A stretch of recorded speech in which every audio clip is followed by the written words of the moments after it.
So tell me, what are we talking about today? Today we've got Spider-Man Far From Home, Multi-Universe Dimensions Explained, interesting Little Mermaid Ariel casting announcement, Stranger Things Season 3 non-spoiler review, Armored Mewtwo coming to Pokemon Go, Microsoft's Windows 1.11, Stranger Things edition, playing games on a 6-sided LED screen, Diet Nintendo Switch, and an NES Rewind, the good and the bad of Dr. Mario World, Mulan live-action teaser trailer review, why Nick Fury had to lose his eye that way, Love, Death, Robots series review part 12, Garbanzo's Corner, virtue signaling, and Inebriated Fitness, a deep dive into creatine. All this and more in this week's episode of Keep It Up with the Geek Bros. Stay tuned.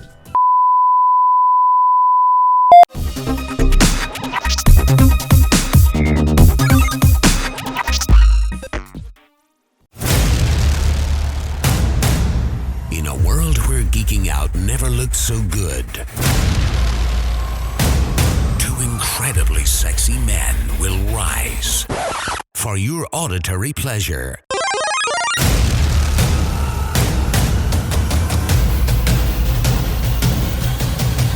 Here's your hosts, Keeping Up with the Geek Bros.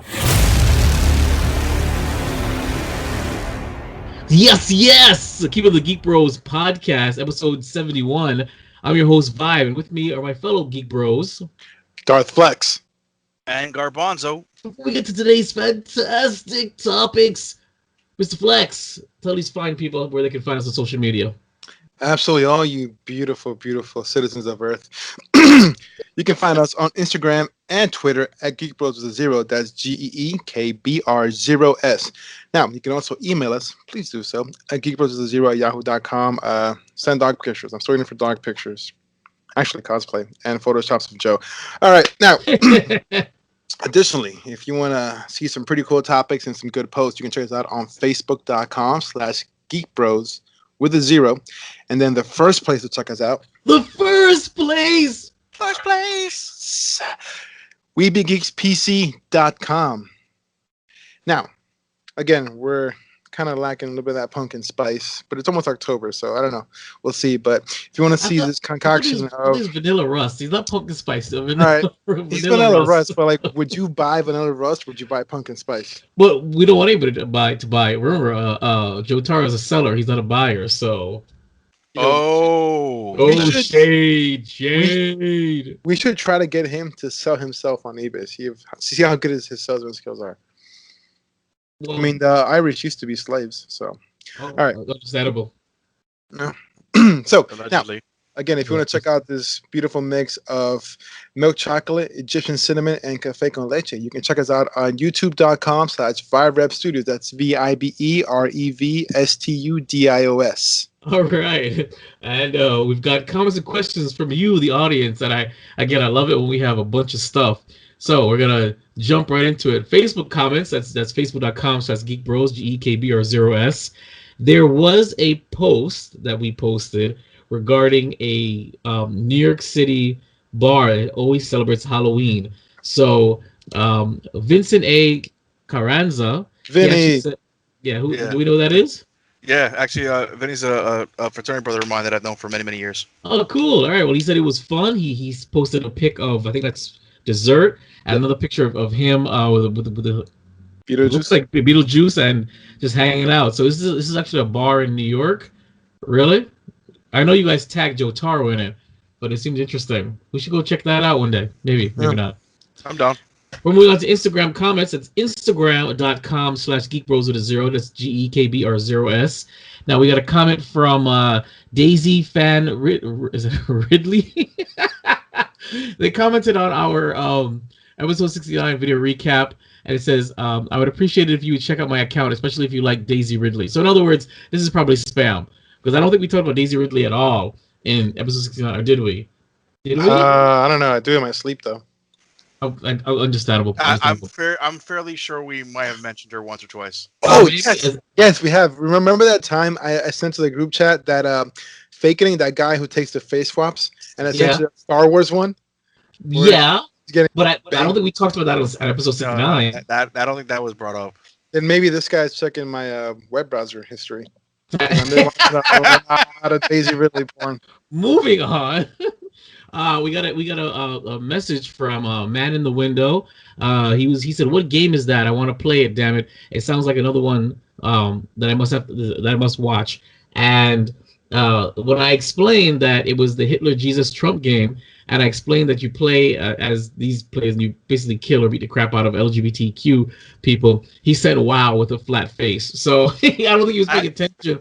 Yeah, I don't think he was realizing what it was. Because if you remember, this is for the preview of episode 70. All I said was it's a game. It's just you play as Hitler, Jesus, or Trump. I didn't get into it, and that so that's what hooks you guys in there. So you got to pay attention to the full podcast to understand. I'm only going to give you guys just a tip of what we're talking about. That's what she said. That is what she said. Wait, no. She did not say that. Okay, no. If she did, then well, you guys have a different conversation to have. Then you're in Hawaii or Philippines. That just went right over my head. Lady boys. Oh, fantastic. Actually, wouldn't it be Thailand more than anything else? Hawaii. Well, I mean, we're in America. I don't think anyone's going to go to the Philippines. I want to go soon. I mean, Thailand, but Hawaii is much more feasible. Okay. Yeah. We're going to move on to YouTube comments. Again, way over my head. We're for the Keep Up of the Geek Bros podcast, episode 69, video recap. We have from Norwal Music. They said that the post was creative, well executed, and they were telling us congrats. So I'm not sure. Thank you very much. Yeah, I appreciate it. People think about the intro because the intro was hot, or at least our new intro. We don't have any Twitter comments, but what I can say is we have, I think, 4 new Twitter polls that I just happened to look on. I don't remember what they were. Whoever posted that, you want to just real quick say what they were, what they want to. All right. The first one was, which geek bro do you want to punch in the face? Fantastic. And Vibe got 100% of the votes. All right. Yeah. So out of 69 votes. All right. Now. Allegedly. Oh, God, I can't remember because I posted all these on a Saturday morning. Yeah, it was 4 different ones. I know there's like 2 or 3 days left. That's why I don't have the votes up for this episode. It will be available next week. But if you guys have time, check it out. Check out our Twitter daily because these guys put up some random stuff. All I post there is legitimate Geek Bros stuff. Like us too. This is literally about us. 100%. What I meant is our productions. The posts and the crap you guys do. I find them at the end. So by all means, check them out. I'll give you the results of the next 4 polls next week. For emails, we're gonna email from Ed, the gentleman that sends us the lovely press issues of Invasion of Utopia. He said, "Jason, just watched your latest episode. Thanks so much for reviewing issue 3. Issue 4 is humming along, and we'll keep you on our press list. Best Swiss." Ed, thanks a lot, Ed. Listen, we are absolutely thrilled and honored that we're on your press list to review these comics. They're really well, and we can't wait to do another episode of your WrestleTopia comic. And plus, I want to see where it's going because I'm actually really interested. So that is it for comments and questions from you, the audience. Gents, tell me about your weekend. Excellent. So this weekend, still on the house hunt. I actually put an offer for a nice little. Say house arrest for a minute. I don't know why. I thought you were literally going to say still under house arrest. No, fuck. I wish. No, but so we put an offer in for a house here in Davie, which is not that far from us, and it got accepted. So now we're in the process of hopefully closing by August 16th, and it'll be nice because I'll have an extra room to do the podcast in. So that'll be pretty sweet. Sounds good. Congratulations. Nice. Well, presumptive congratulations. Garbanzo. Dude, I've been working so much like crazy lately, but this weekend I was able to get some really cool reading in, catching up on some Critical Roles, getting some ideas because I'm trying to see if I can. I might be running a local D&D game with some of my neighbors and stuff like that, just to kind of it's just to bring in some newbies and just kind of run a cool little D&D campaign. I have a question to solve that. Remember when we used to go buy dice at the Adventure Game Store over in Sterling? Yes. They still have that Dragons there where you can rent it out for the day with the big ass table, TV, and fridge, right? Yeah. From my understanding, but I think there's like a bit of a waiting list now. Mm-hmm. But you just got to call ahead of time and just let them know what days you want it. But yeah, from my understanding, it's still available. Dude, we should absolutely film a episode there. That I I would. mean, I would. remember we actually me. I think it was you, me, and Renee. We went inside. It actually looks pretty good. It looks comfy. It's large. It's pretty large. I've actually run. I've actually been there for a game or two, and it is really really comfy there, man. It's really cool. And not to mention that the store itself is awesome. It's a game. It's full of tabletop games, books, dice, characters. It's really really it's a different world. When did we get sponsored by them? I We don't know, can. but we should, right? Why don't we can always reach out? We can. What we'll do is we'll make sure to tag them on this week's podcast. Okay, I like it. I like it. Briefly, my weekend was I went to go see Spider-Man. That was fantastic. And that was about it. That was the highlight of my weekend. Besides editing and believe it and binge watching Stranger Things. That was my weekend. How was it, by the way? It oh my god, it was so good. Like, okay. I have to finish we'll get into it. Well, I'm gonna get into just a non-spoiler review. Flex, do you watch Stranger Things or have you watched it? I've watched. Stranger yeah, Things. I was the first one to tell you. I finished. You said, "Shit, I gotta watch it." Yeah. So we'll do I saw it like the first review. Everything. Yeah, I did it on the weekend. I forgot it was even coming out, and I just happened to like get on there, and I was like, oh look, there it is. So all right, cool. That's it about our weekends. What's going on? Carry on. What's going on with the Geek Bros? Geek Bros, we've got the last week's video recap is up. It was actually up a lot earlier than usual, so I'm actually proud of that. I'm actually currently, as we're speaking, I'm editing the excerpt. So if any of you guys are really interested in Invasion from WrestleTopia, but you don't want to sit through a whole like almost 2-hour video, I'm going to actually do a quick mini episode. It's going to be about, I think it's 10 minutes long, where we just discuss about WrestleTopia. What is the difference between the raw footage from the podcast and from the produced one? Well, it's a different, more produced, more graphics, more information, and screenshots from the actual comics. So you might want to check it out. I call it a special edition version of our review. So that's going to go up there, and you should check that out this week. Other than that, the Geek Bros are eventually going to get together to review Spider-Man, and you'll get that in conjunction with our review of the trailer. We're going to do it back to back. It'll be a 2-part episode. So I'm just waiting for us to get together and film the review and then drop them both together. So that's what's coming up. And the camera's back, so it's good. Yay! All right, so then that's it for the Geek Bros. Episode 71 starts now. It's time for the Fresh Scent. Fresh Scent. All right. What's new? What's new in the gaming world? Video games out this week, presented to you by Darflex. Absolutely. So, do you remember earlier this week you sent me a link from Kotaku? I did send you a link from Kotaku. I am not going to use that link because I'm pretty sure that's not that it's wrong. It's just the one little beta male who complained about not having enough. That's absolutely what he's talking about. That should only have like 2 games. Oh, okay. Okay. This is still a larger list because it covers a bunch of games that we normally wouldn't play. But so again, July is not that like weekly. July is not a very very busy day for video games. It seems really, yeah. So starting July 9th this week, that'll be the first hit we have anything releasing. Will be Bear With Me for the PS4, Xbox One, and Switch. We have Senran Kagura Peach Ball for the Switch.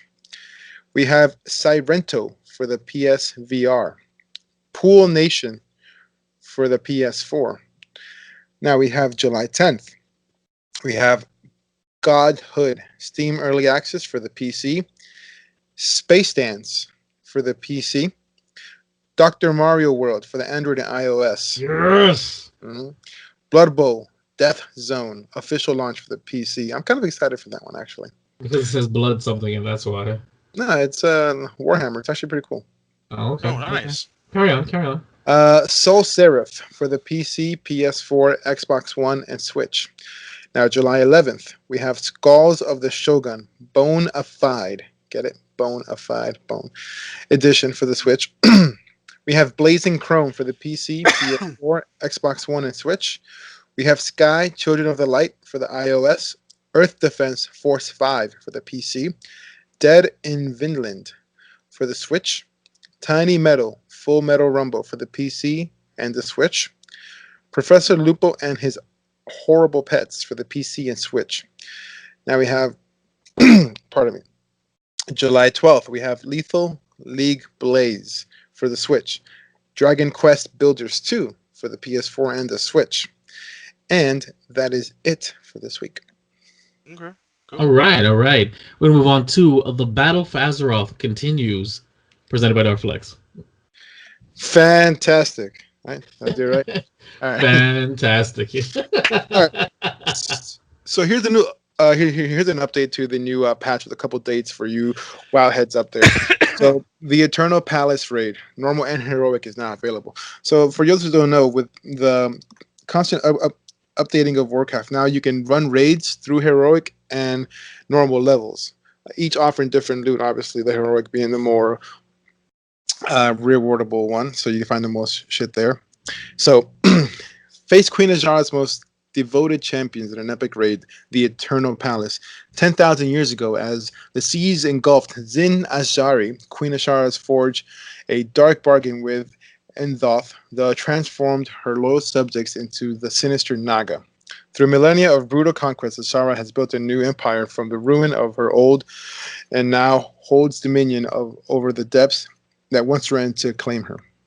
Even the gracious host, she has invited the Alliance and Horde alike into her eternal palace to witness her glorious ascension and her ultimate demise. So for those who don't know, back when we had the Well of Eternity, or it used to be, Kalimdor was one huge thing, kind of how America was, Pangea back in the day, allegedly. I don't know, aliens. But after the Burning Legion and the Night Elves kind of fought, it kind of blew up and tore everything apart. Azshara, she was like really into magic, kind of like a meth fiend for magic. So much so that she doomed her whole race for magic, and then her city got sunk underneath. And then she made a deal with one of the old gods who transformed into the Naga. And now she has risen again. So you're going to find 8 raid bosses in this raid. Difficulties for the raid finder, so it's going to be normal, heroic, and mythic. Okay, and again, we have new benthic level gear you can find here, so don't forget that. We have been covered for quite a bit. Now, the raid finder minimum level, it's 380. Of course, that's the gear level, right? We're not talking about actual player levels. So here's one important thing, is the raid unlock schedule. So as of today, July 10th, we have normal and heroic difficulties. July 18th, you will be able to play it through as Mythic and Raid Finder Wing 1, Abyssal Commander Sevara, Blackwater Behemoth, and Radiance of Azshara, which again, bosses. Then July 31st, we have Raid Finder Wing 2, which is Lady Ashvane, Orgozoa, and the Queen's Court. And then August 14th, which will be the final release, we have the Raid Finder Wing 3, which is, Zakul and Queen Azshara herself. So you get to bring that bitch down and have her. Yeah. So just a few things about the bosses. They actually look pretty cool. The Abyssal Commander Sivara is kind of a night elf Shiva crab looking thing, and she's the master of both martial and magical arts. Abyssal Commander Sivara has ruthlessly led Azshara's vanguard to countless victories. Then we got the Blackwater Behemoth, which is what only I can describe as not the Japanese Godzilla, but the American Godzilla, Zilla, with Monty Broderick, with a little lamp over his head, who is summoned from the depths unknown. The Blackwater Behemoth lurks in an abyss so dark that not even the Naga dare to adventure into it. Only Azshara is capable of taming the beast, and she has trained it to faithfully guard her treasures. Is probably guarding her porn. All right. Then we got the Radiance of Azshara, which is kind of an elemental fish-looking thing. So using her handmaiding as willing sacrifice, Azshara has forged into being an elemental of storm and arcana, which arcane magic, right? Powered by the soul of the devoted vassal, the resulting monstrosity is the avatar of Azshara's radiance. So as you can see, if this is this looks like somebody took a shit on a Gorgon. So if this is really the radiance of Azshara, she's hot on the outside, but she's a really ugly person on the inside. Hence, bring that cunt down. So now we got Lady Ashvane. Oh my god. All right, this looks like Harmony. No, This one looks like Honey Boo Boo's mother, but with crab claws. So, Lady Ashvane. Priscilla Ashvane's relentless pursuit of power has ultimately led her to Eternal Palace and a dark pact with Queen Ashara. But what Ashvane receives in return for her loyalty may be more than she bargained for. So she's just this big fat behemoth thing. I don't know. They should have made her the dark behemoth because nobody wants to get up in that. All right. Now we got Orgozoa. This one's pretty cool. It looks like an old god. It's kind of just an octopus with one eye and I guess teeth for eyelids. But Orgozoa tends to Ashara's hatchery, preparing for the day her incubating horrors are unleashed upon Azeroth. So I'm assuming we have to stop this so they don't fuck us up, because we finally got some peace. Actually, no, we didn't. I know we did actually. The Alliance and the Horde seem to be teaming up together to kill Sylvanas. Spoiler alert. Then we got the Queen's Court. These actually look pretty hot. So for 10,000 years, the Queen's Court has never failed to enforce the word of Ashara. Now, the Queen's most powerful servants stand by her to fulfill her final decree. These look like what this new Little Mermaid should be. Hot fish women. But they're purple. They're purple, so nobody bitches about the color of a creature that does not exist, or whatever the fuck it wants, right? I can't. That's too funny. Now, Zakal, Harbinger of Nyalotha. That's a mouthful. The Harbinger, that's what she said. For the end of days, Zakal shreds the last vestiges of sanity from the world in chaos, laying the foundations for Azara's new master. Sorry, for Azeroth's new master, Ashara. And then we got the queen bitch herself, the behemoth cunt, Queen Ashara, queen of the Naga, empress of Nazjatar, and one of the most powerful entities Azeroth has ever known. Ashara has plotted and schemed for a millennia in preparation for this fateful moment. Now, with all the pieces in place, the time has finally come to reveal her endgame. So, will you find adventurers save Azeroth? Or will we drown like the lost city of Atlantis? Also, you get pretty cute new pets. Do you get mermaid puss? So if you play the role-playing version of it, where you kind of, I mean, that's what it is though. Like you're always in character. So I mean, God. If your imagination is good, yeah, you can. It's what a sweet mermaid puss. I don't know if it's sweet. I'm pretty sure it's a little salty, possibly on the sour side. All right. Oh yeah. I'm so disappointed. What? Which part? I love you guys. That's all. I love you guys with all my heart. Okay, all right. So we're gonna continue with the gaming world. PIXXL Cube, a 6-sided LED screen you can play games on. Now, this is actually something that Kotaku, and this article comes from Kotaku. They stumbled upon at E3. The PIXXL Maze from Hungary, based pirate games, is a cube made of 6 LED panels. While it's not quite 4K, it is 32 by 32 resolution still, and still cooks up some very nice colors. There is no price release date yet. There's a video if you actually guys check this out. It's actually really colorful. It's something that I would want, but I probably only play once. Maybe we can get one and like give it away. It's one of those things that you just get. You have it in your living room. People are like, what is that? And then everyone plays and tries to beat everyone's else's high score. Yeah, because like it seems pretty useless, right? Like I see the game they're playing. I mean, the real game that's not technology, it's just a metal ball inside of plastic. Works much better than this. But I mean, it does look cool, I guess. It looks cool. It's something I literally only purchase just to give away as a gimmick, as far from our podcast. But it looks a lot of fun. I mean, the video itself, it's really pretty. It'd be something fun to play at night, maybe while drinking some proper 12. Oh God, I thought you were gonna say jerking off for some second. No, proper 12, but okay, that too. But yeah, check it out. It's an article at Kotaku. It's a 6-sided LED screen. It looks fun. Just wanted to report on that real quick because it caught my eye.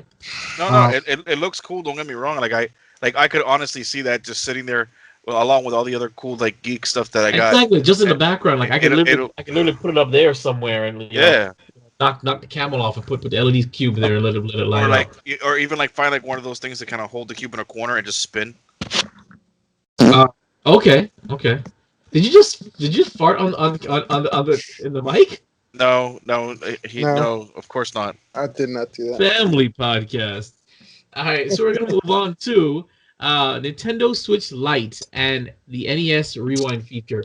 So on July 17th, they first released that there's gonna be a rewind feature that'll be available for use of the entire collection of NES Nintendo Switch Online games. Allows players to easily rewind gameplay by pressing and holding the ZL and the ZR. If they make a mistake and they want to retry a section, so you can actually rewind the gameplay. And that was, it's kind of interesting. I actually thought it meant something totally different until I read the video description. But Okay. if you guys play the NES games on Switch, now you can literally hit rewind before you jump into something. So it's like Prince of Persia. Yeah. Yeah. There you go. That's So exactly that's a great example. Great analogy. I'm so very so proud of you. You've come such a long way. But this coming from TheVerge.com, Nintendo Switch Lite is a smaller, cheaper Switch built exclusively for the handheld play.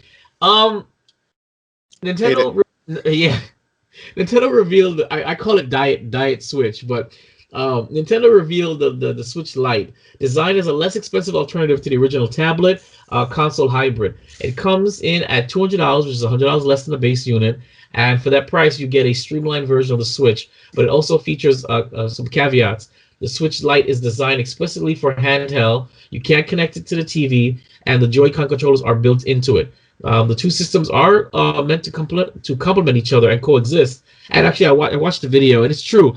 It's like you can play together with it or without it. You can connect to each other. Like it's yeah. Wait, it's so let me get it straight. So I can actually, if let's just say you're playing at home, you had your Switch attached to the TV. Yeah. With your controller. Yep. I could literally attach my Nintendo Switch Lite and basically use it as my controller and play alongside you. Pretty much, kind of like how the Wii, with a secondary screen. Like how the Wii U was, the Okay. Wii U pad. So yeah, you can actually do it like that. Each Switch is like its own. Each Switch Lite is like its own Switch. So if you want to play with each other, you guys. Pun not intended, but if you want to play with each other, you will, but you'll have your own dedicated screen, kind of like how you would be playing the Wii U, where the Wii U had its own gamepad and everybody's going to play on the screen like that. So it also works. But okay, so let's say I have that. Do I have to have the game that's on the main Nintendo Switch, or can I use it as a remote? I don't know. That's a good question. I think you might have to have the game as well. I'm pretty sure. Probably.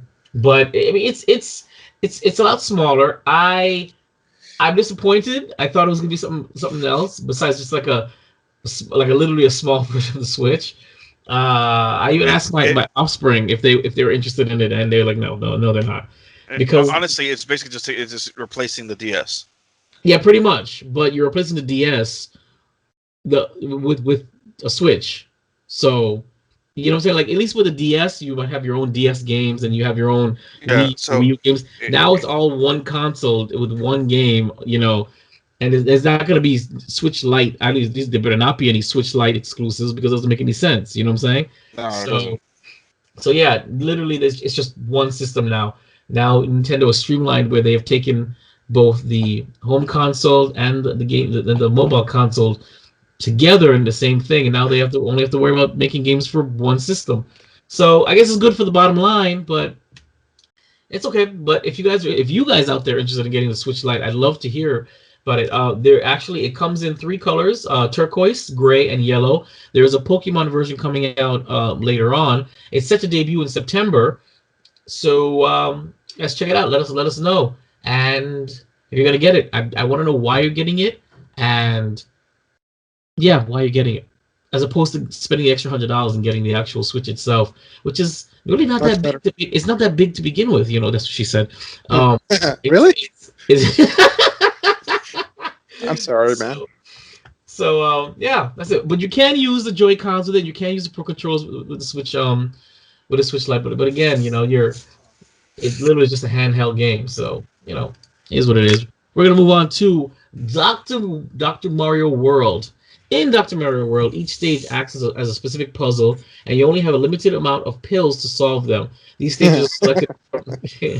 These stages are selected from an overworld map, much like the Mario game. And oh, did he disappear? No, he's still Am there. I- I think it's Oh. just- Sorry. What Like I said, happened? I've been having hiccups. I apologize, guys. Oh, God bless you.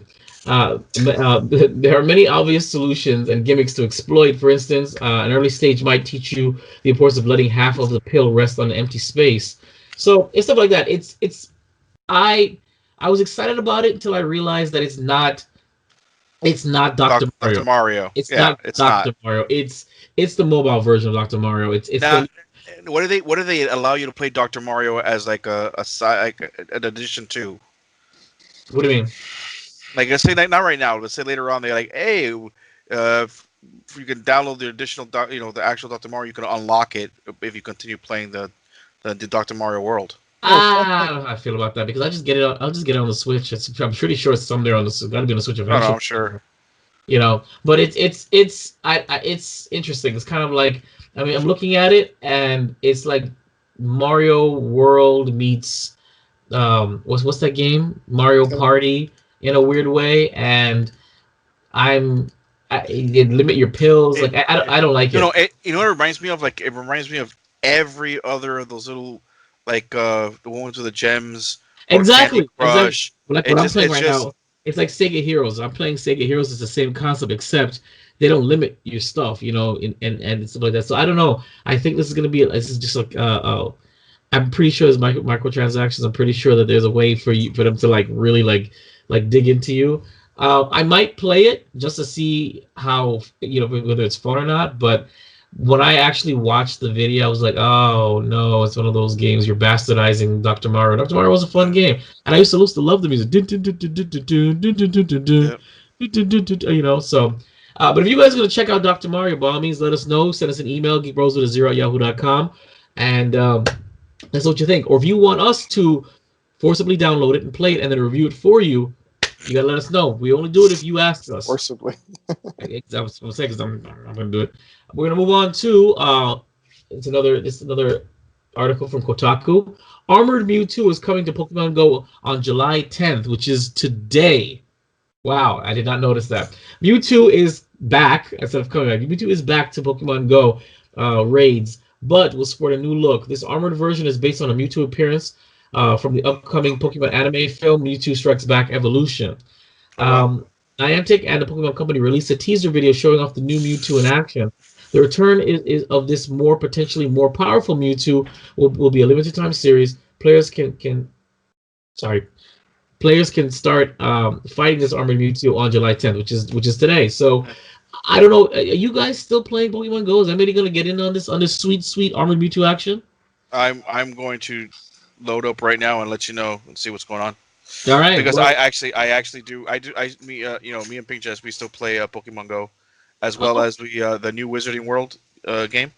So I need you to not this but I need you to put that on the docket for next week because I haven't downloaded it. I wasn't going to plan to play it, but if you're actually playing it, you need to review it, Garbanzo. You need to put this absolutely. Listen, review it.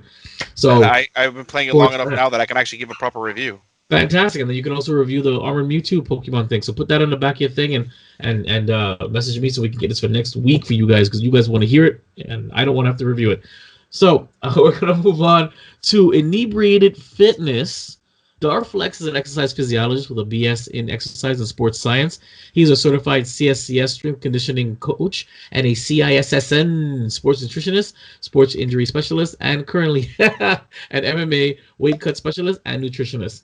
A deep dive into creatine. Creatine is an organic compound with the nominal form. Organic crap. Sorry. What? Sorry. No. I thought you said organic crap. I was like, really, No. dude? How do you really feel? I really feel. Creatine is an organic compound with a nominal formula of, God help me, CnCH2CO2H, whatever that means. It's just a bunch of carbons and hydrogens. Thank you very much. This species exists in various modifications and solutions. Creatine is found in vertebrates where it facilitates recycling of, what is it, adenosine? That sounds right? Yeah. No, adenosine, triphosphate, and the energy currency in the cell. primarily muscles and brain tissue. It is believed to enhance muscle mass, improve strength, increase lean muscle, and help the muscles recover quickly, and help athletes achieve a burst of energy. Darflex. Excellent. Lay it on us, buddy. I'm gonna go ahead and skip that and just say you should drink wine for all fitness. Fantastic. Like What wine is that? What are you drinking? Merlot. Don't you miss the good old days when I used to make like those fancy drinks for our podcast, like the crazy ones that I'd find on Tipsy Bartender? Yeah, but I'll get like really bad heartburn from all the sugar.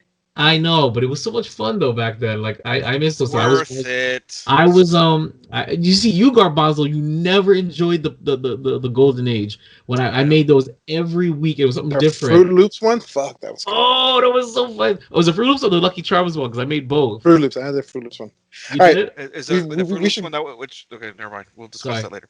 Let's It get was back on track. delicious. Let's get back on track. Let's get back on track. I was reminiscing. I'm sorry. So creatine. Let's start with the basic knowledge that most of us have known since we were since maybe the early 2000s, because I doubt many people really looked into creatine, but it's one of the most researched supplements out there, actually. Question? I actually don't know. Actually, I started using creatine back in 97, 96. I started Okay. using Actually, it in from now. 2002. I'm so- not using it at all because I don't really know anything about it. Yeah, you don't really need it. Yeah, I wasn't always this shape. Oh, There were So other shapes prior to. now oh, yeah. with I like that. creatine, let's address a couple things. What you said earlier. So in the past, people have been taking it, to get bigger, to get stronger. Nobody really thought about taking it to have energy because nobody really knew that much. I mean, like, not the scientists knew about it for a while. I'm talking about like regular people. They just thought, oh, I'm gonna get big.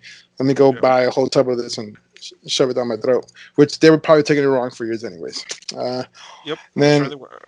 a lot of people say, "Oh, creatine's bad. It's a steroid. It's not a steroid.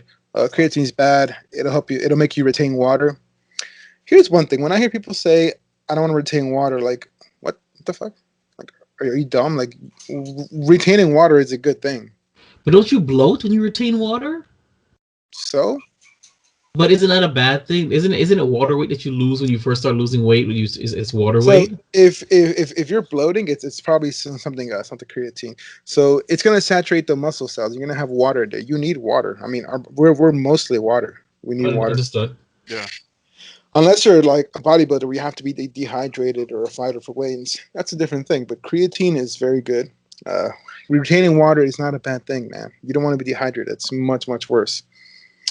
All right. So also, it'll make you too big and make you too strong. First of all, no, it won't, because your lazy ass has to actually work out to get big. Doesn't matter what you take. You can take steroids and sit on your ass and not really do anything. You'll probably grow some hair. I guess that's it.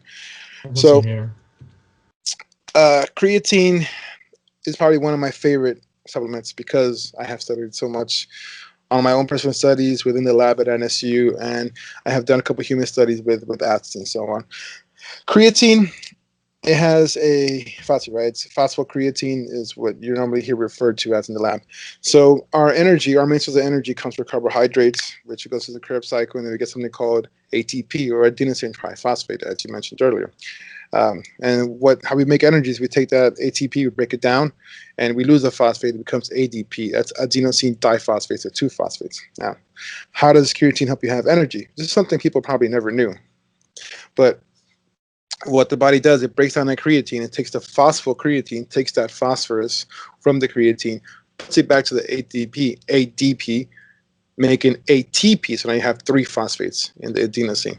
So now you're able to more readily and efficiently create more ATP to fuel your body to do whatever it is you have to do. So that's why it helps you have energy. As far as recovery goes, I mean, it helps just like anything else. I wouldn't say it's one of its more important things. It's probably like, I wouldn't even use creatine specifically for recovery. There's just better things out there for recovery. Like, not better things. It's just that protein and carbs are pretty much what you're going to need for recovery. Creatine helps. One of the most important things that I have seen with creatine is outside of the gym, and that is with neurological studies. So creatine lately has been shown to decrease the incidence of neurological degradation, right? So that's things like Alzheimer's, things like Parkinson's. Dementia. Dementia, absolutely dementia. Wow. So dosing with creatine, one, there is no negative side effects except if you take too much, you might shit your pants. But I mean, whatever. Like that's not gonna kill you. And if you're holding water and you shit your pants, you won't die from dehydration from diarrhea, right? Because holding water is good. So another thing, specifically to my field, currently working with combat athletes, even with veterans, this is would be very good for things like PTSD, things like getting blown up, which rocks your brain pretty well. But creatine has also been shown and has been studied like intensely to for studies in correlation with the reduction of TBI, traumatic brain injury, or CTE, that's chronic traumatic encephalopathy. So just getting hit in the head a lot, brain swelling, and so on. So this might help you not go crazy. I mean, it probably won't cure it. Trauma is still trauma. I mean, the only way to avoid trauma or fix it is not get hit. Yeah. But if you're going to do it, protect yourself. Creatine is very good for the brain. It's going to protect your brain cells, really. I'm not too sure how deep they've gone into it with things like multiple sclerosis, right? Which is kind of the degradation of the myelin sheath of the neurons. So you start moving like weird and you lose some function of the body. I'm not too sure, but I would bet that maybe in the future we're going to find some correlation with this also being able to at least, maybe not cure, maybe not prevent, but at least slow the effects of multiple sclerosis. Which I don't know if I've worked with a couple of MS patients when I used to train at the beach club, and man, it's just the quality of life kind of sucks, Like you're not able to ambulate. You need people to do stuff for you. You can overheat very easily. You know how I stutter when I talk? Imagine stuttering with your movements. Like you're trying to reach, you go because the signals are jumping from the run to run rather than going straight because there's no sheath to carry it through to give that motor unit the signal to move. So creatine has a lot of beneficial uses. Yes, it's great in the gym. Yes, it'll help you get big, strong. It'll help with energy. But if you are going to dose creatine, don't do it like I said in the bottle. The bottle, and the thing about RDAs is they're done by doctors. It's like the minimal stuff that you need to stay alive. So if you're going to dose creatine, it's going to be 20 grams per day. I highly recommend splitting those 20 grams up into 4 or 5 doses throughout the day. Why do I say that? Because let's go back to the thing where you take too much at one time, you might shit yourself. It's happened to me. I've, one day me being slick, I'm like, I'll be okay. I took 2 servings of creatine before jujitsu. And if you know anything about jiu-jitsu, you got to put on a gi, like a kimono. So it's kind of sucks to untie everything off. I had to leave class early because I was about to shit myself. So just be careful with the dosing. It'll be 20 grams a day. Split it up between 4 or 5, even 6. You can drink it with your shakes, with juices. By itself, it tastes kind of gross, but if you want to just down it, that's fine. And again, there's no side effects. You do not have to cycle off of it. There are also pill options if you want to just pop the pill. The only thing about the pill is the delivery is going to be much, much, much slower. So your nutrient timing might not be where you want it to be if you're taking the pill. At least with the powder, you're absolutely getting the pre-digested or pre-broken down powder or substance inside your body, and it's ready to be available to be dispersed for the needs of your body. All right, and quick question, referencing to the dosing that you're talking about.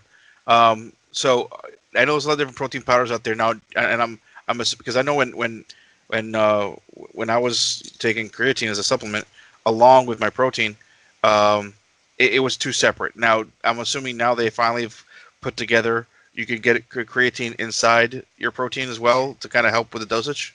Absolutely, almost all protein and pre-workouts come with at least 5 grams of creatine, right?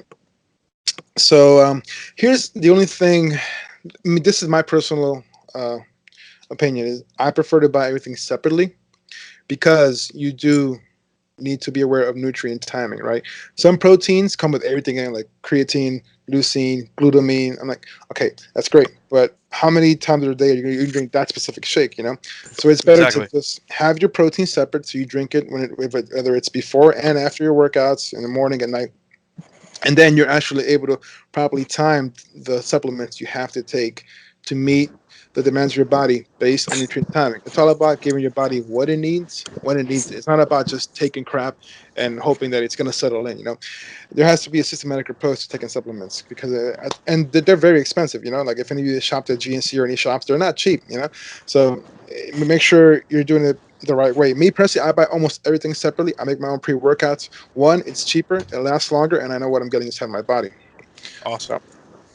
And let's see. For you who are not interested in taking supplements, creatine is the bioavailability of creatine is out there. I think it's most concentrated in fish like Spanish mackerel. It's probably the highest concentration you'll find naturally from an animal source. As far as a plant source, there are a couple greens that have it, but I mean, it's just the amount of greens you would have to eat to meet even a reasonable amount of creatine. It's just ridiculous. Same thing with meat too, though. So for creatine, obviously, eating fish is going to add a little bit to it, but still, if you want to get those 20 grams a day, supplementing is going to be the way to go because it's just it's unpractical trying to stuff that much fish or fish down your mouth. Allegedly. So, final thoughts on creatine? It's great. You don't got to cycle off of it. There's no side effects. It'll keep you from getting lost when you're a lot older. Trust me. And if actually, you know what? It helps cognitive focus. So if you're a gamer, if you're a major league gamer, you should hire me as your nutritionist because I will give you the proper nootropics, which include creatine for optimal cognitive focus. Nice. Well, that is a good pitch if I ever heard one. Well, thank you, sir. If you want more fitness and nutrition tips or you want to see the sweet UFC posts, then follow my man here on Instagram. That's Darth_Flex, DARTH_FLEXX. Now I'm ready to move on to Garbanzo's Corner, virtue signaling. Now, that's the action or practice of publicly expressing opinions or sentiments intended to demonstrate one's good character or the moral correctness of one's position on a particular issue. Garbanzo, sock it to me. Okay, so this was actually this week we had multiple different ideas for what we're going to talk about, but this one kind of stuck out to me when I was talking about it with Darth Flex, only because this happens a lot, especially in current society. The whole thing is this. I was looking up this great opinion piece on the New York Times, and basically it's expressions of moral outrage are playing a prominent role in contemporary debates about issues like sexual assault, immigration, police brutality. In response, there have been criticism and expressions of outrage as mere virtue signaling. So, feigning righteousness intended to make the speaker appear more superior by condemning others. The idea behind it is that the way it's kind of described is virtue signaling itself is you're doing it not because you truly believe it or something that you truly have passion for, but because it's the thing to kind of be upset about. I want to seem righteously superior to other individuals, so I'm going to rabble, stand on my on my soapbox and give my speech. So the whole thing is that it's frequent. You see it in posts on the internet. You see politicians doing it on a regular basis. It's also individuals who push piety as well. So it's very, very, very big on those individuals who they push religious beliefs or ideals on you, even though they're not doing it on their own. So you mean to do as I say, not as I do mentality. And that's exactly. So that's we're all guilty of that, though. No. But the whole thing is that using. But the whole thing is about not just condemning, but not just condemning and going after somebody else, even though you yourself are kind of like, well, if it it's not really an interest of mine, but because XYZ people are interested in it or they're talking about it, I'm going to I want to it's like the like fisherman stories, right? Where I caught a fish this big. Oh yeah, well I caught a fish this big. It's like you're referring to the Jotaro syndrome. That's what I was wondering what you were doing. That makes sense. Yeah. When you're full of shit. Gotcha. Carry on. But my whole thing is this. What I truly believe in is that there should be, don't feign righteousness. Either believe in it and go by it, or just just put your opinion out there, but don't push it upon somebody else if you're not willing to just truly stick by it. There's a lot of individuals out there who go off about these hot topics right now, and at the end of the day, they don't really care about the outcome. Individuals like Darth Flex, myself, who, let's say, are big advocates of pet care and things like that. Like, we actually go when we've adopted our pets. We don't buy our pets. We take care of our animals. We don't just sit there and create these sad, go and start yelling at people for, don't buy puppy mill farm, the animals from puppy mills. We don't sit around and start talking about it. We go and do it.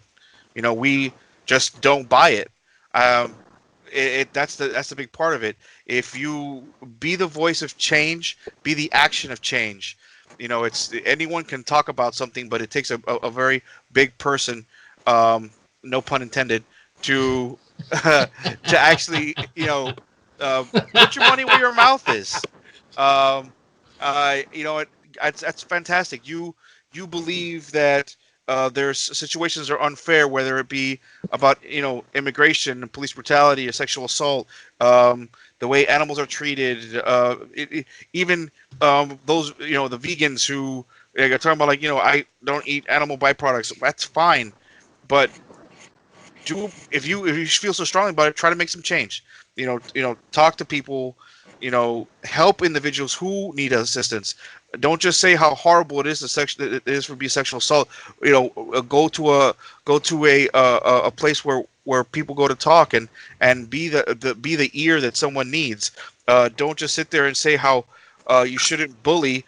Go out and speak to kids who are bullying. Give them that self-confidence they may need, or even help someone who's going through a suicide. Volunteer at a suicide hotline. Don't sit there and say that we are part of the 1%, the 99%, and there's people that are hungry on the streets. Go to a homeless shelter. Offer your assistance. Don't give them a couple blankets. Be part of it. That's the big thing. So that's kind of where I stand on it, and that's Garbanzo's Corner. Well, that is definitely a mouthful. Thank you so much, Garbanzo. Any comments from the fellow Geek Bros? Yeah. That was deep. Exactly That was what I very wanted to deep. hear. That was the Jotaro. What did you get here? It's good to see you, man. Oh my God, that's Joe. I thought That's- there was this man in here. That was Jotaro. Who did you get?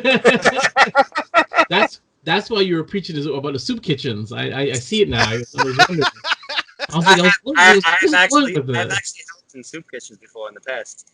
I know you visited soup kitchens. How is it? It was good. I saw somebody that was just like you. It's like half the population there. Oh God! Oh God! And for those who are listening out of Miami, Camilla's House is a great organization that helps out. Go out there and they are always looking for help. So I agree. She's hot. So we're gonna move on to. I can't, dude. I love it. Okay. We're gonna move on to Okay. Animation Invasions. Our Love Death Robots Part 12 Fish Night. After their car breaks down in the desert, two salesmen take a dreamlike voyage in the dawn of time. Gentlemen, this is a very interesting episode. I have to admit. So we're gonna do the good, the bad, the ugly, starting round robin with Darflex. All right, so this is really good because it reminds me of taking acid. I was just about to say. Okay. You take shrooms. This is the episode for you. Okay. It made me a little anxious, but Did it? like in a good way, right? Like I was like, oh my God, this guy's gonna get fucking killed. But it looked great, man. Like they really were able to communicate the message, whatever it was. But that's what acid is. Exactly. That's exactly my point. I thought the same thing. I said, what was this was trying to say? It was clearly trying to say something. I just don't know what it was trying to say. I don't know, man. I don't know. Don't eat peyote on the side of the road in the desert. I don't know. Garbanzo, the good. Visually, it was just it was stunning. I loved watching it. The way it was drawn, the colors, it was something. Literally, it was something out of an acid trip, I guess. Because I wouldn't know. So my whole Oh thing yeah, is allegedly. No, but it was beautiful to watch. It was enjoyable, and it had a nice little surprise at the end. Oh, okay. Oh, okay. All right. Jotaro. I don't want to comment on the surprise in the end, but I think I know what you're talking about. I mean, we can. This is a It was review. no, but I mean, the surprise wasn't when he got eaten by the magical shark, was it? Was it the Yes. penis? Yeah, well, no, that really caught me off guard. I really wasn't expecting. I wasn't expecting either. That was. That was like, very. I actually was enjoying the whole episode until that scene. It was a little. Like, I did not expect that. It threw me off guard. I did not like when he. I was rooting for him. I was like, man, he's tripping off acid or something, and he's enjoying this. He's swimming in the air. It's great. I love the visuals and everything. It was fantastic. And all of a sudden, Jaws comes in and is. Now, whole Yeah. thing is that if you guys realized, a lot of the animals that they actually showed were, I think, prehistoric, right? They're like Yes, what it was like back in the Cretaceous or XYZ old time Jurassic area, whatever. Yeah, it was nice when his father just popped up and said, all this land was just basically. Pretty sure that wasn't his father, but carry on. Wasn't his father? Was it his father? No, that was his partner, his salesman partner. Joe, I am your father. That was the old guard and the new guard, basically. Could have fooled me because they there you go. Yeah, but no, he said this entire land was basically underwater. Jotaro, did you even watch the episode or? Yeah, I watched it. It was great. I actually stopped the whole series from that episode. I have to watch the next one because that one kind of like freaked me out a bit. Really. Interesting. Interesting. No, I agree. I mean, it was visually stunning. But that's really all I have to say about it. As the good, it was visually stunning. I love the colors. But other than that, that's really all I got to say about it. The bad Darflex. No bad for me. Garbanzo.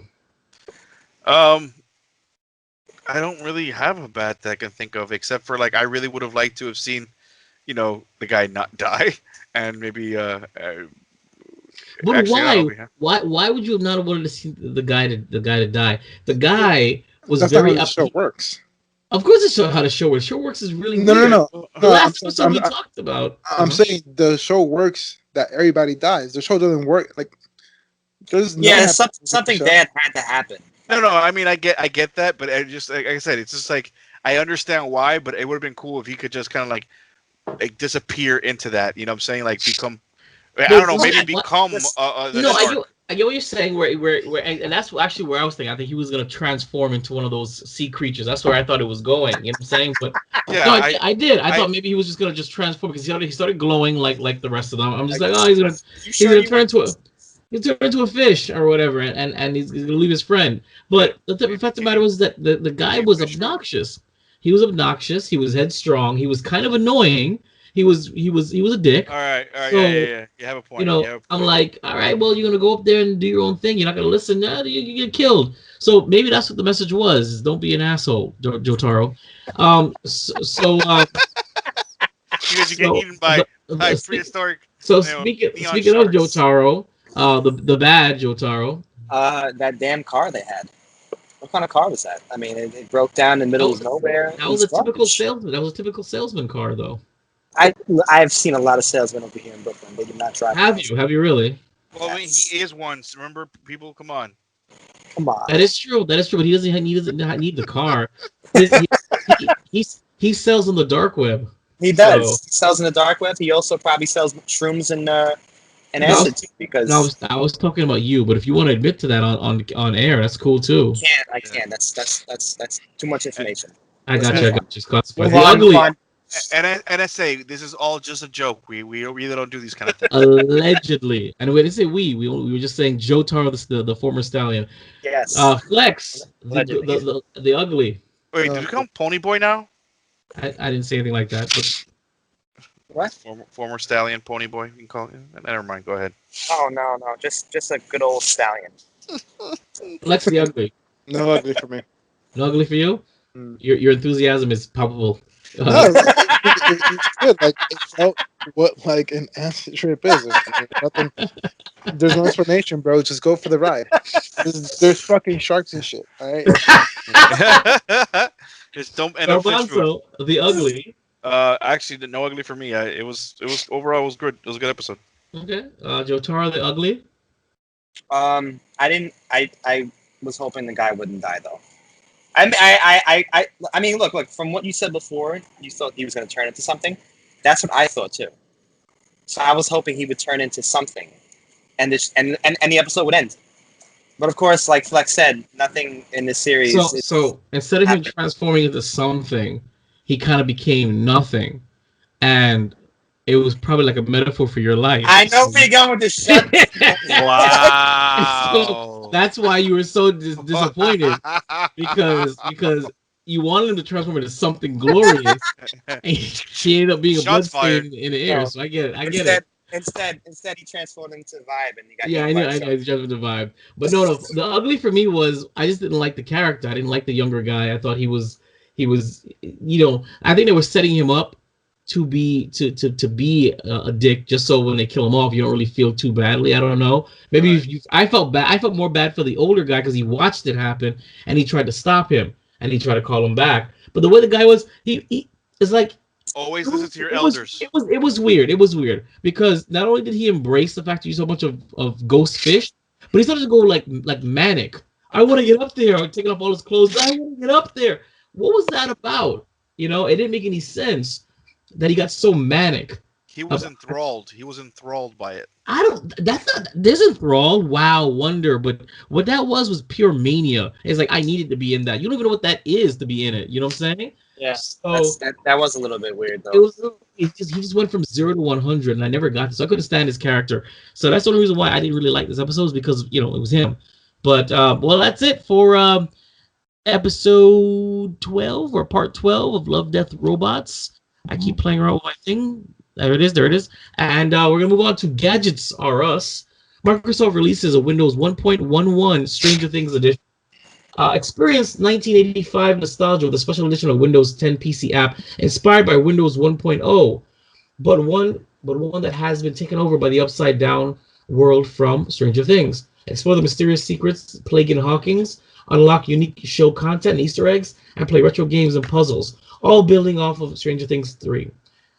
So you join Eleven, Dustin, Steve, and the gang as they seek to save Hawkins and the world. Embrace the 1980s and grab your hairspray because this is basically the raddest show companion ever experienced.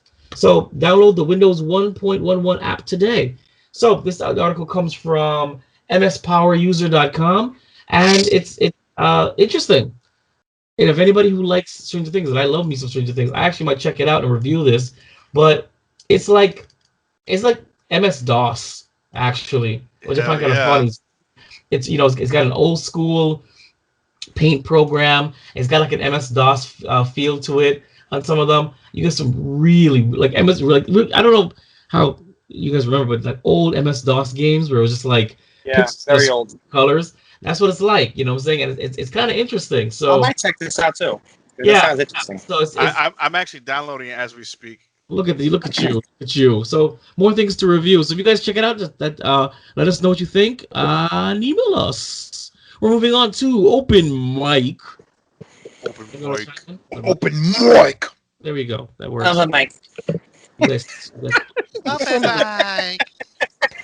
This article comes from Polygon.com. Mysterio's Spider-Man Far From Home Multiverse Dimensions. What is Earth 616? Now, Earth 833, which Mysterio claims he's from, is an established Marvel parallel Earth, but it doesn't have much significance in Spider-Man Far From Home. We don't know much about Earth 833 except that it's the home of Spider UK, and an amalgamation of Spider-Man and Captain Britain. Let's see. Now, on the other hand, Earth 616 is a pretty big deal. It's a numerical designation of the main Marvel Comics universe, where the regular versions of Spider-Man and the Avengers and the X-Men and all the folks are. And Mysterio says Peter's world is Earth 616, and that feels like it makes more sense. So, but the thing, though, is that the Marvel universe is designated Earth 199999. So, what do we think about that? Anyways, Okay, here's the thing. The common one that everyone understands in the comic books, the regular canon, that's Earth 616. correct. Now that they're actually bringing in a different parallels. They're really opening it up. I think they're actually using that as basically a way to bring in all these other characters into the Marvel universe. And Wait, how is that possible though? Because wasn't his whole character just a? Well, we're gonna discuss that. But what we're saying is that they claim a snap tore a hole in the universe that allows it to cross over. Yeah, and then he mentioned he was like Earth. Blah, right, blah. he's from Earth. He's from Earth. He says he's from Earth. Where is it again? 833. But he claims the Marvel universe Earth is Earth 616, which is the comic book universes. So do you think that is an Easter egg, or is that are they retconning the multiverse? That's the question. Well, I don't think they're actually retconning the multiverse. What they're actually doing is solidifying. Or retconning what Earth 616 continuity is. Well, the Marvel Cinematic Universe is separate from the Marvel Comics, so those are their own continuity. So what I'm saying is, since Mysterio says that you're Earth 616, but Earth 616 is the main Marvel Comics universe. Yes. Is that an Easter egg, or are they retconning the? Well, I believe that the Marvel universe for the movies may be the Ultimates universe. It's pretty close to it, and or they may be actually trying to merge the comics and the movies together. Okay, so that'll be interesting. I mean, it'd be a lot of work, but it's I think definitely. it'd be interesting. I don't think it's going to happen though. If anyone can do it, Disney's behind the helm now, so we'll see. that is true. All right, well, we're gonna move on unless anybody has anything else to say about that. I didn't think so. All right, so this article comes from theshaderroom.com. Where do I find this crap? Disney. Oh God! Why'd you get information from there? Oh, Dark web. Yeah, dark. I don't know. This is the shaderoom.com. Worst place to get info. Why? What would you know about? What would you even know about this? I sign up on Facebook just to go ahead and get I get a laugh out of that page, and they always post like celebrity bullshit and gossip, just nonsense. Well, this is not gossip. Disney cast Halle Bailey as Ariel in its live action remake of The Little Mermaid, and she's black. So after extensive search and abundantly clear that Halle Bailey possesses the rare combination of spirit, heart, and youth, and innocence and substance, plus a glorious singing voice. So now, what I want to really discuss, and she's actually really attractive. She can get it. Yes. I was gonna say she can get it. I was gonna say she's attractive, but So what the fallout from this is, you guys are all seeing those posts on Facebook where they're replacing all the black actors with the white actors. Okay. Did you guys see the one with Ryan Gosling? They said, yeah. I can't wait for Black Panther 2, and it's Ryan Gosling on it. Oh wow! So that's the new thing now. Is that it's like if she's taking over Ariel, because apparently Ariel's black now, which is a huge departure from the redhead in the cartoons. What do you guys feel about that? Is it that serious? Let me address it really quick, just from my point. I think this is stupid period that anybody's even argued about this, but it's my same argument for why Santa Claus can be black and why he cannot be black. Okay, so here's why he cannot be black. He lives in the North Pole. It's cold out there. Sun doesn't come out for most of the year. No vitamin D. He would die from rickets because he's black. I'm serious. Yeah, he would die of bone generation. Now, why can't he be black? Because Santa Claus is not fucking real, so he can be whatever the fuck he wants. Mm-hmm. Now, let's go to the Little Mermaid. That's a good point. Pretty much the same argument. Okay. How much sun do you think gets through where she lives? None. Almost none. Okay. Obviously, she's not human, so it might not apply. But at least, the very least, her skin, being that part of her skin is human skin, from what it seems, she couldn't be black. Okay. Now, why can't she be black? Because it's a fucking. It's not a real thing. She can be whatever the fuck she wants. You're right. But here's the thing: you're adapting this to live action based upon the original source. Okay. Right. Now, if they had whitewashed Aladdin's cast, you would hear an uproar on that. Of You would course. hear an uproar on that. You know that they do that all the time. So why is it not okay to have an uproar when you're changing an obviously Caucasian redhead to an African American dark hair? Now, let me answer that one more time. I think it's not okay, but I think it's not okay because for the reason I suspect they're doing it. They're doing it to virtue signal, right? Okay. They're doing it to please people. Now, when I was a kid, they did Cinderella with Brandy. Awesome movie. Nobody gave a shit. They redid The Wizard of Oz with, I think, was it Ashanti or some other chick? But Oh, here's the yeah. thing, though, but they didn't go around announcing it. Oh, this, that, and the other. Exactly. It was done. They made a couple ads for it. They said, Brandy's the new Cinderella, and she killed it. It was actually Whitney Houston was in it. The music was actually it was actually really it was actually overall very good to watch. There was actually one. I don't know if you guys remember The Wiz. Remember that? Yeah, I was going to bro. say the That's what I same just said. thing. I was going to The say. Wiz. That's Do you what I remember when it first came out? There was a lot of uproar with that. A lot of uproar. People did not like that. They were very pissed off, especially back in the day, in that era. They didn't like that. You're replacing a white little small girl with a black girl, and they didn't like that. I thought it was great. I loved The Wiz. I loved bet it. you did. I mean, come on. It was actually very nice. They had Michael Jackson. How could you not like that? It was great. Yeah. I'm not saying I But- did. I'm just saying. But like now, I think just because of the reason they're doing it, I think that's why I don't agree with it. No, I agree. I don't know. I don't know. I mean, I mean, here's the thing: is that for my understanding, she was. Hopefully, she has a great voice, strong actress. So as long as she was, I don't care that she was picked. Obviously, they hopefully they picked her for the right reasons. That she auditioned and she killed it in her singing. From what I've heard, she has an amazing singing voice. I haven't heard her personally, but that I've had friends of mine who have heard her, and they're actually very excited. heard her on what though? Pornhub. I've never. Isn't she like under Beyonce's record label or something like that? I've never heard of this chick before until now. So She's You know also what and on top of the and another an up and comer. So we'll see. I don't know. She got- I'm gonna wait until it happens. I'm gonna watch it. I'm definitely gonna go see it in the movies. And I'll most likely we'll see what happens. I mean, if they really want to go traditional to the original story, she may end up dying and just turning into seafoam. There we go. Okay. All right. That's actually pretty funny. So that's all I gotta say about that one. Now,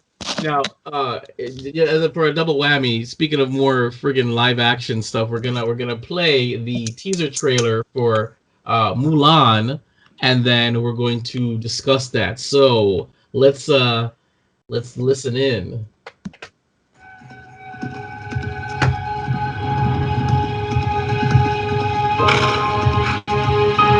We have excellent news. The matchmaker has found you an auspicious match.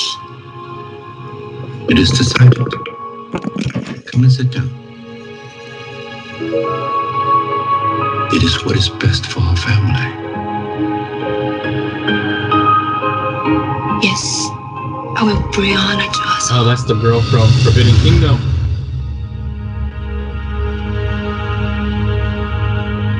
Quiet. Composed. Graceful. Disciplined. These are the qualities we see in a good wife. See, this is like a movie compared to Aladdin. We see in Mulan.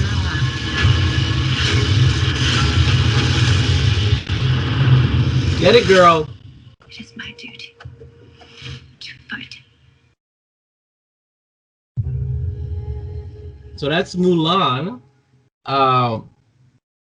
Apparently, there's gonna be no wisecracking dragons. It's gonna be more historically accurate, supposedly. Yeah, I don't know if I'm gonna watch that. The dragon's not in it. I don't want to watch it. Wait. That's the one thing that I need to have. I need to have. Mushu won't be in it. You know, Eddie Murphy reprise his role Mushu as Mushu. Mushu won't be in it. Yeah, I don't think it's Has gonna be. it? Honestly. Hold on. Has it been confirmed or? Yeah. From what I understand, it has been confirmed that because they want us to be more historically accurate, there's gonna be no talking, wisecracking, African American sounding dragon. It's not gonna happen. But from what have Jackie Chan play him. I don't care. Give me Wushu. Mushu, and it's not gonna happen. It's not gonna happen. But Yeah, I want to say this thing: the chick who's starring in it, one, she's slamming. Two, I remember her from Forbidden Kingdom. That was that Jet Li Jackie Chan thing. Yes, absolutely. And she doesn't look like she aged a day from both movies. That movie was a long time ago. It's the genes, bro. Oh my gosh! I mean, when I saw her, I was like, "Oh my god, it's her!" Because I haven't seen her in anything since then. At least nothing in the U.S. I actually am curious only because I want to see her in action again. That is it. Because I had a huge crush on her from Forbidden Kingdom.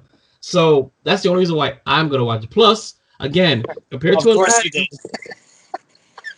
Aladdin, this actually looks like a movie. It doesn't look like it belongs in the Disney Channel. Wow. Okay, I'm sorry, Aladdin. How do you really feel, huh? Aladdin. I just got what you said, Miss. Okay, Aladdin looked like it's like a made-for-TV movie. This one actually looks like it's shot on location somewhere, not in some backlot. So I'm interested. Flex, you love your female heroines. You gonna check this out? Is that a yes, or you just? Oh, he is gonna check it out. Wow, he's gonna check it out. He's got something in his mouth. That's what she said. So, Garbanzo, you love these live action stuff. I do. I'm actually a very big fan of action martial arts films, and I actually love the Mulan, the original Mulan movie.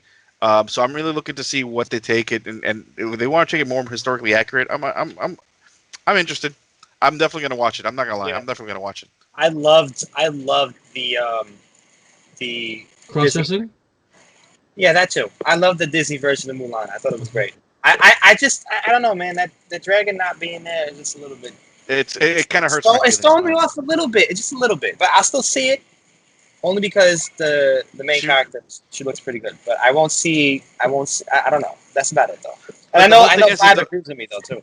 Yeah, well, the whole thing is the whole point of Mushu was he was part of the ancestors and part of the protectors of the family. Exactly. And he was there to help guide her. So I hope that she still has a guiding force that kind of helps her kind of grow into the person that she becomes. Because the whole thing is she's a young naive. She's supposedly a young naive girl with big ambitions that wants to be there for her family and takes this huge risk to pretend to be a man to save her father. And Mushu was his role was as a guide to kind of help her succeed to bring honor to her family because what she did was considered dishonorable. True, but that was not Mushu's intention. He wanted to be respected by the other elders because they thought he was just the gonger. They just made him ring the gong. So he didn't do it for her. He did it for him, and whatever she got out of it was a positive. Initially, it was for his own honor, for his own glory, not just not hers as the family's. Oh no, and you're right. But the whole thing is that, by raising her, he was the one that was going to be also get the bonuses as well. So it was selfish, but yet it ended up being selfless. Allegedly. Yeah. All right, so we're gonna move on to first question to the audience. If you're gonna watch the Mulan live action, by all means, send us an email. Tell us what you thought of it. Give us your review. We're gonna throw it up there for you. And it looks like we're gonna watch it. See what happens. Again, I'm only going for the girl. Well, moving on. This article comes from Yahoo.com. Here's why Nick Fury had to lose his eye that way in Captain Marvel. And you guys already know how I feel about this. It angers me every minute to think about it. Like it infuriates me. So the directors Cat of scratch fever. Sorry. the directors of Captain Marvel have revealed why Nick Fury had to lose his eye the way he did. It was set in the 90s and whatever.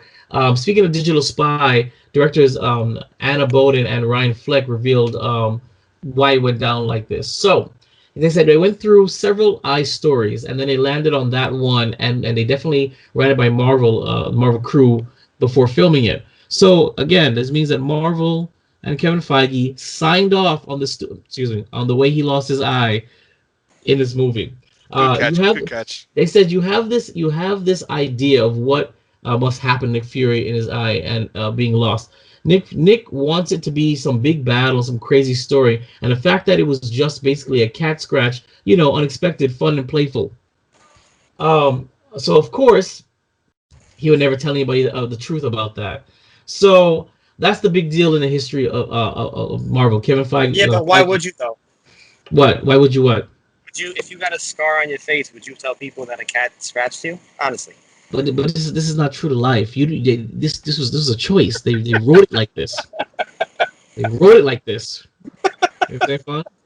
They said I think it's fun that for decades Fury goes around making it feel like it was more serious event than what really happened. Again, and I have to be very clear. And the only person that knew the truth was Coulson. That's it. Correct. But we have to be very, very clear. The way he acted in The Winter Soldier, I don't care how you can't just. I'm sorry, you can't reconcile between the fact that this is what happened to his eye, and this is how he's using it as a focus to say, oh, well, this is why I don't trust anybody. If Breathe. Look, I haven't felt this strong about something since The Last Jedi. Okay, somebody has to pay for this. I need to speak to Kevin Feige and ask him, why did you think? Did you even watch Winter Soldier? That's what I would ask him. And why would you think this would be a good idea? Why? You can't watch Winter Soldier after seeing this and be like, wait a minute, a cat just scratched you. You know a cat scratched you. Are you serious? Oh my God. He's a spy. He can make anything seem insane. Just really hardcore. I know. But you didn't have to write it that way. You didn't have to make it a joke. It should have been something. I don't know if you guys agree with me, but it should have been something eventful, something huge. It should have been like the way Thor lost his eye, getting sliced out by his sister. Give me something. Have one of the Kree pluck it out of his head like Kill Bill. I don't know. But a cat scratch and making a joke out of it. Oh, it's just a scratch, and you go over to the Kree, and the Kree goes, Really? Okay, I'm over it. I'm over it. Between this and Aladdin, I don't know what to say. Okay. Well, it sounds like you have a lot to say.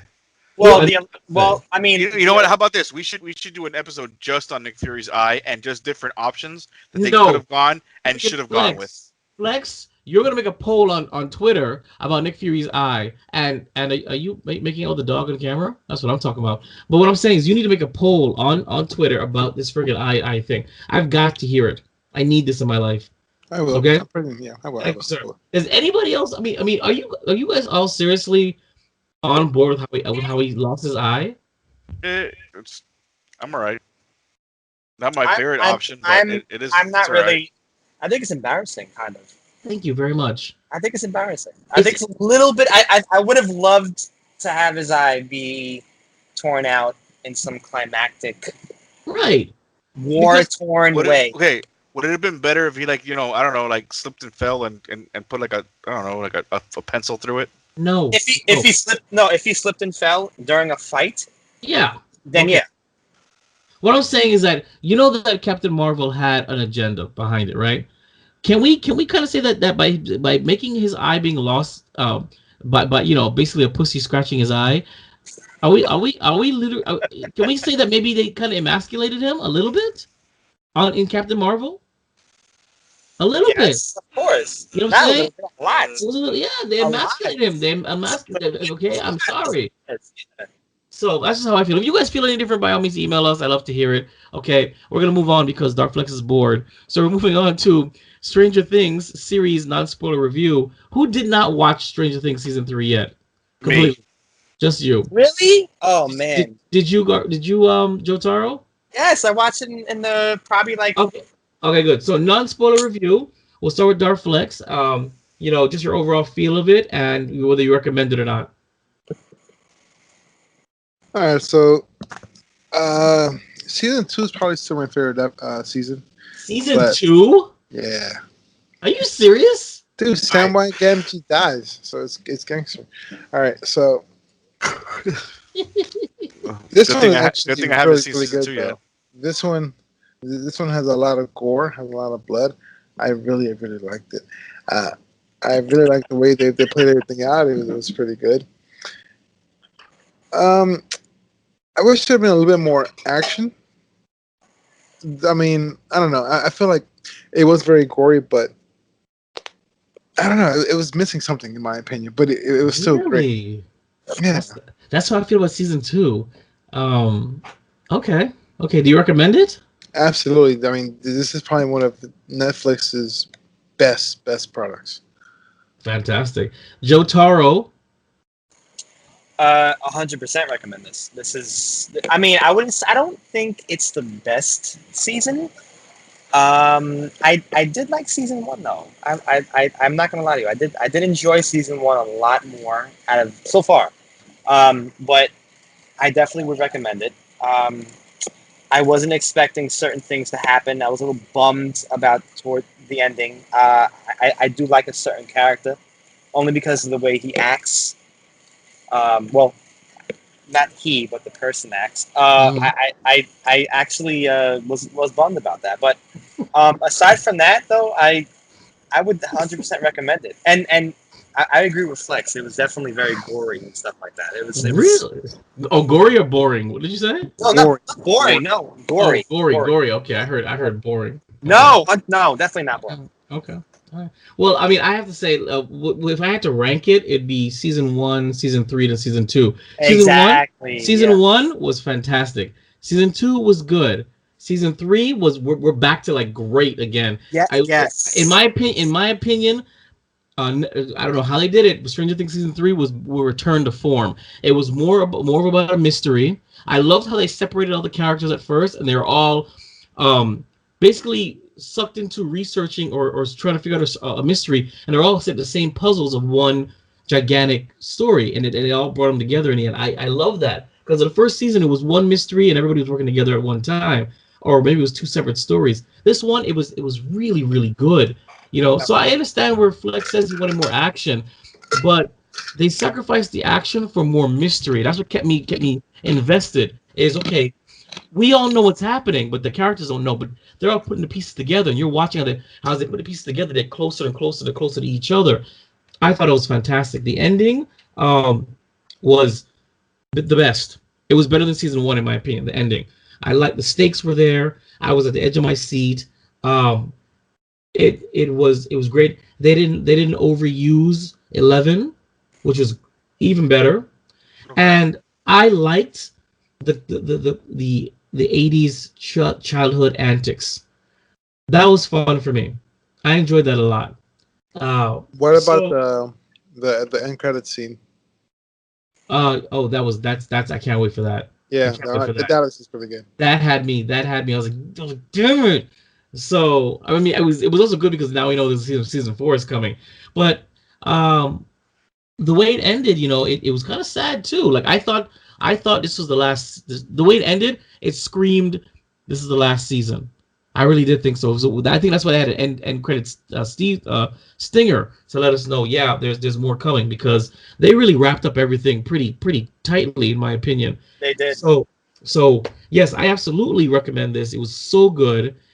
I want to watch it again. It's so good. So Garbanzo, as soon as you finish it up, by all means, let me know and put it back on there. We'd love to hear what you have to say about it. So, have you gotten to season 3 yet? I started. I have to finish season 2. Okay, so you haven't gotten there, so you can't give us a little bit. Okay, cool stuff. So if you guys have seen season 3, by all means, email us, geekbros with a 0, GEKBR0S, yahoo.com. Tell us what you think, and we will read it here. So before we wrap up, we're going to do we've got our shameless promotions. Darflex? Of course, you wonderful people can check me out on Instagram and Twitter at DarthFlex. On Instagram, it'll be DarthFlex, Darth_FLEXX. And on Twitter, it's DarthFlex or DFP for DarthFlex Performance. And if you want to see some cool woodworking stuff, you can check me out on The Inebriated Craftsman. That's on Instagram. I love watching this man work on his wood. So I'm just throwing that out there. Ramonzo. I'm sure you do. Actually, you can catch me on the gram and on Twitter at BEANTKE278 at BeanTeek278. As well as on Facebook at Garbanzo's Corner. I'm always open for submissions and referencing to what I should mention. Feel free, shoot me messages, shoot me emails, whatever it is. Slide into the DMs. They're always open. When you guys slide into them DMs. So Jotaro. You can find me on Twitter and Instagram. Twitter is Jotaro. Jotaro, a little more enthusiasm. I mean, you let people want to go and visit it, okay? Well, like I was saying before, I had gotten really interrupted by an accident. Jotaro on Twitter, JOETARRRO, and Instagram, JOETARRO. Fantastic. And of course, I'm Vibe. You can check me out on Vibe Studios, VIBEREV STUDIOS. What happened to Flex?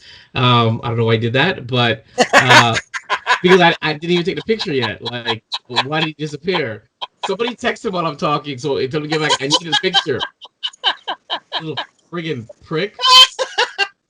That was beautifully. That was well done. Hilarious. That was hilarious. Listen, go and somebody text him, get him to come back. I need our picture. Anyway, you can catch me on the gram. I love saying that now. On the gram. That's Vibe Studios. Yo, shut the. Anyway, as VIB, you're lucky because my offspring are still in the presence, so I have to hold my tongue a little bit. Okay, they're still here. So, okay. So you can see me Vibe Studios, VIBEREV That's my Twitter, Instagram, Facebook, and of course the YouTube. Check it out. There's plenty of stuff there. More Geek Bros more these days than anything else, but still, it's a great place to be. You want to be there. So, with that being said, thank you for tuning in to Keepin' the Geek Bros podcast, episode 71. I'm Vibe. Jotaro. Garbanzo. Oh, Jotaro. And That's Jotaro and Garbanzo. Dark Flex dipped out. So remember, geeking out still sounds this good. Keeping up with the Geek Bros.